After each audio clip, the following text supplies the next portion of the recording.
Hari ini kita latihan membuat puisi dengan teman sebangku kalian. Gimana kalau kita bagi aja tugasnya biar cepat kelar? Kalau gitu beda lah tuh nanti isinya. Buah hati, begitu istimewa.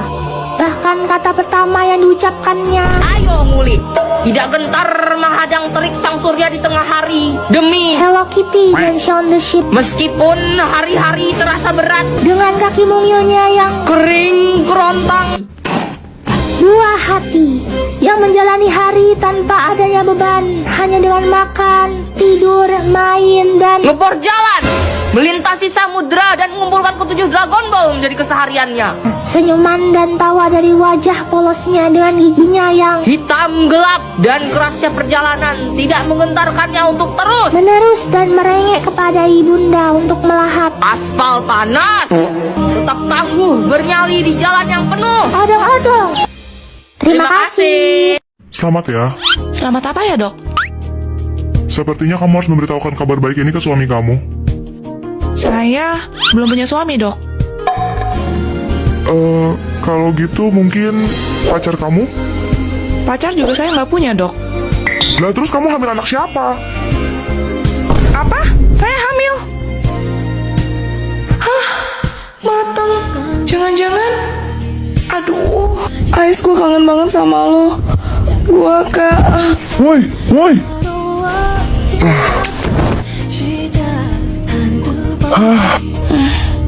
panas.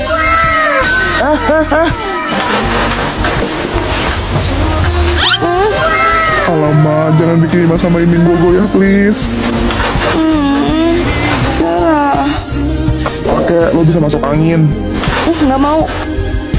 Ya udah, lo maunya apa?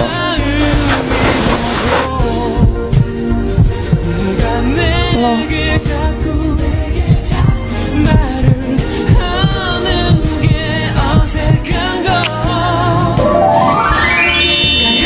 Amin. Kopi banget. Masih sakit ya? Hah, sorry, kemarin gue rada kasar. Gue gak tau lo baru pertama kali.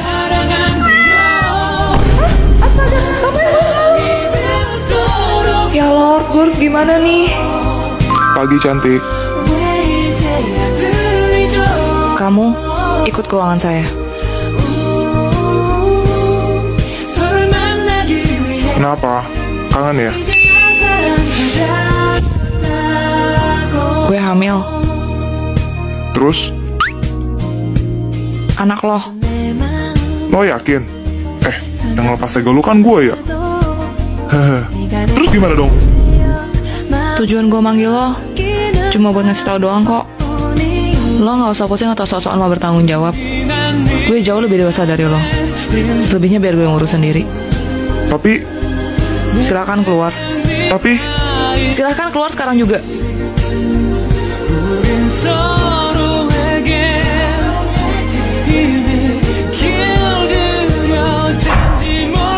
Cia, gue bawa kue. Loh, Ais? Ice? Sorry, gue salah orang. Hei, Lo temannya Cia kan? Lo ikut gue. Sebenarnya Ice itu siapa? justru gue mau nanya lu tuh siapa? Gue Carl. Lo? Gue Juliet. Lo tuh mirip banget sama Ais. Almarhum Ais lebih tepatnya. Almarhum. Iya, pacar Cia waktu SMA dulu. Gak ada orang yang sayang sama lo segede gue. Ais. Jadi malam itu, dia kira gue Ice. By the way, Carl, lu dapat kalung itu dari mana? Ini, nemu dari rumah lama. Boleh gue lihat?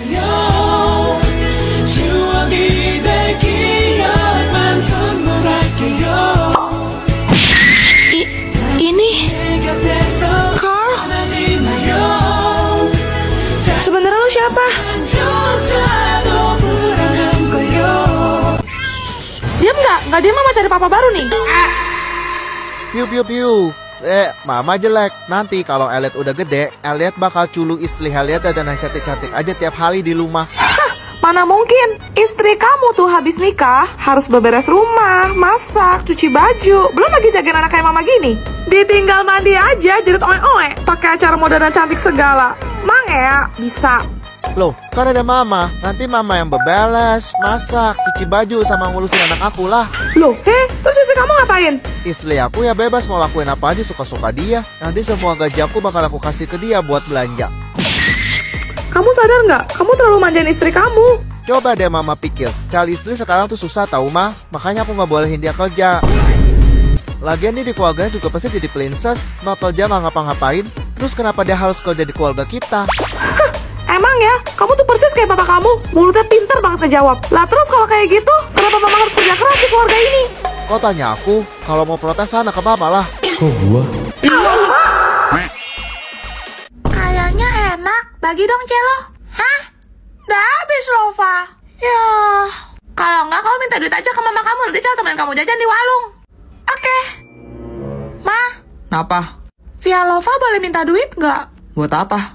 Mau jajan? Gak ada. Jajan mulu, ntar gak bisa makan nasi, bilangnya kenyang. Gak berhasil, Celo. Kamu salah kalau kayak gitu caranya, Lova. Sini cara ajalin. Tante Tifa, mama cari tante nih. Hai. Ya ampun Juliet, pas banget lo datang, gue mau cerita. Aku juga mau curhat nih, Tifa. Lo duluan deh, pasti gara-gara Snow lagi kan? Emangnya tuh cowokku kasur sampai ngeluakin rasanya. Sabar, Tifa, sabar. Kalau kamu kenapa? Itu loh Juliet, katanya kemarin si Mimi pulang malam. Terus gosipnya dia dianterin pakai mobil plat pejabat gitu. Serius, Mi apa? Jangan-jangan si Mimi jadi aneh-aneh gayung lo Peping. Sekarang, Lova.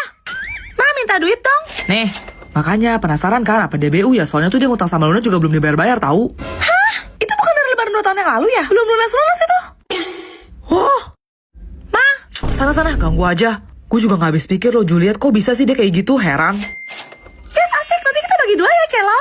Misi sukses. Seperti biasa, tiap malam Jumat gue bakal ngundang tamu ke studio buat ceritain kisah misteri dari seluruh dunia. Selamat malam, Celo. Malam, Ceh. Silahkan. Cece tahu nggak? Kita bisa pergi ke dunia lain, naik lift loh. Hah? Gimana caranya tuh? Pastiin gedungnya minimal 10 lantai, dan kamu harus sendirian di dalam lift. Lakukan ini di antara jam 2 sampai jam 4 pagi. Pertama pencet lantai 4. Kalau udah sampai dan pintunya kebuka, jangan turun.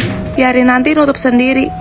Lanjut ke lantai 2, habis itu ke lantai 6, lalu turun lagi ke lantai 2. Terus, di tahap ini biasanya mulai ada gangguan, kayak suara-suara aneh gitu, Ceh. Abaikan aja. Duh, merinding. Lanjut ke lantai 10. Pokoknya, selama ritual ini berlangsung, jangan keluar dari lift ya. Habis itu turun ke lantai 5. Di sini, bakal ada cewek yang masuk. Tapi inget, jangan interaksi apapun sama dia, karena dia itu bukan manusia. Matang! Terakhir, pencet tombol lantai 1.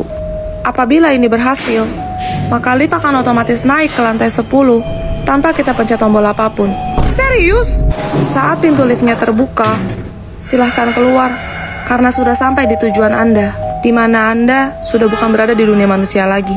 Gimana? Ada yang berani coba nggak, guys? Tapi resiko ditanggung sendiri ya. Si Koko main mulu dah, bukan istirahat. Tadi pagi aja katanya sakit, nggak bisa sekolah. Hah, iya, Koko sakit, Koko demam, Celo bukan lumpuh. Elliot, kamu nggak apa-apa? Gimana keadaan kamu? Cia, tiba rasanya aku langsung sembuh. Dasar bucin. Yo. Ah, helah, lu ngapain di mari? Ngecat piramid kok. Ini juga Coca-Cola. Main apa lu? Strangki.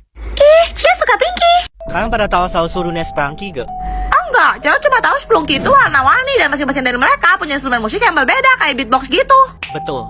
Emang gimana ceritanya, Axel? Jadi awalnya ada sebuah bumi berbentuk kotak, tempat di mana Mr. Pan Komputer tinggal. Hah? Karena Mr. Pan Komputer hanya sendiri, dia merasa kesepian dan dia mulai menciptakan berbagai macam karakter Sprangki menggunakan sistem komputer untuk menemaninya. Oh alah. Sprangki berwarna putih bernama Wenda adalah penyeimbang kebahagiaan. Sebaliknya, Sprangki berwarna abu-abu bernama Grey adalah penyeimbang ketidakbahagiaan.